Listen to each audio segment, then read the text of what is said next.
Bonjour et bienvenue sur notre chaîne. Aujourd'hui nous allons vous guider à travers les étapes essentielles pour apprendre à conduire une voiture à boîte manuelle. Si vous avez toujours conduit des voitures automatiques ou si vous êtes un débutant, ne vous inquiétez pas, nous allons tout décomposer pour vous. Prêt à maîtriser l'art de la conduite manuelle? Allons-y. Avant de démarrer, prenons un moment pour nous familiariser avec les commandes essentielles de la voiture manuelle. Le levier de vitesse situé entre le siège avant, il vous permet de sélectionner la vitesse. En général, il a des repères pour chaque vitesse. La pédale d'embrayage, c'est la pédale la plus à gauche, elle permet de débrayer le moteur pour changer de vitesse. Le frein à main, situé entre le siège ou sur les anciens modèles à gauche de la pédale d'embrayage, il garde la voiture en place lorsqu'elle est arrêtée. Assurez-vous que vous êtes bien installé, que votre siège est ajusté pour atteindre les pédales facilement et que vous avez mis votre ceinture de sécurité. Pour commencer, nous allons démarrer la voiture.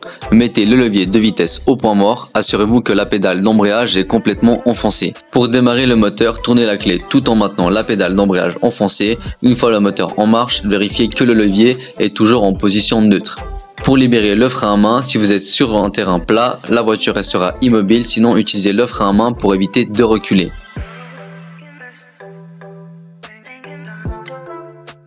Nous allons maintenant apprendre à avancer en première vitesse. Appuyez à fond sur la pédale d'embrayage et placez le levier en première vitesse. Généralement, cela nécessite de pousser le levier vers la gauche puis vers l'avant. Libérez lentement la pédale d'embrayage. Vous devez trouver le point de friction où la voiture commence à avancer. En même temps, appuyez légèrement sur l'accélérateur. Coordonnez vos mouvements. Diminuez progressivement la pression sur l'embrayage tout en augmentant l'accélérateur. Évitez de caler le moteur en ajustant bien vos mouvements. Quand il est temps de passer à une vitesse supérieure, voici comment faire. Déterminez le moment de changer de vitesse. Lorsque le moteur atteint environ 2500 à 3000 tours par minute, il est temps de passer à la vitesse suivante. Appuyez sur l'embrayage et déplacez le levier vers la vitesse supérieure. Par exemple, passez de la première à la deuxième vitesse. Accélérez légèrement tout en relâchant l'embrayage. Coordonnez bien vos mouvements pour une transition fluide entre les vitesses. Voici comment ralentir ou vous arrêter complètement. Rétrogradez lorsque vous ralentissez. Passez à une vitesse inférieure en appuyant sur l'embrayage, puis en déplaçant le levier vers la vitesse inférieure.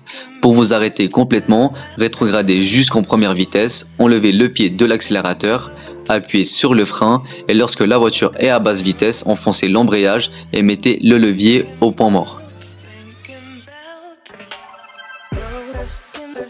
Pratiquez régulièrement. La conduite d'une voiture manuelle demande de la coordination et de la pratique. Évitez les pentes au début. Démarrer ou arrêter en côte peut être difficile pour les débutants.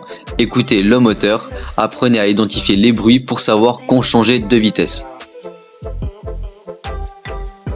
Et voilà, vous avez maintenant une bonne compréhension des bases pour conduire une voiture manuelle. Rappelez-vous, la pratique rend parfait. Alors n'hésitez pas à vous exercer régulièrement. N'hésitez pas à faire un tour sur notre boutique d'accessoires de voitures via le lien auto-thème.com si vous souhaitez rehausser l'ergonomie, le confort, la durabilité et les fonctionnalités de votre voiture sans nécessiter l'achat d'un nouveau véhicule. Vous pourrez y accéder directement depuis la description de cette vidéo. Merci d'avoir regardé cette vidéo. N'oubliez pas de vous abonner et d'activer la cloche de notification pour plus de conseils de conduite et d'autres contenus utiles. À bientôt sur la route.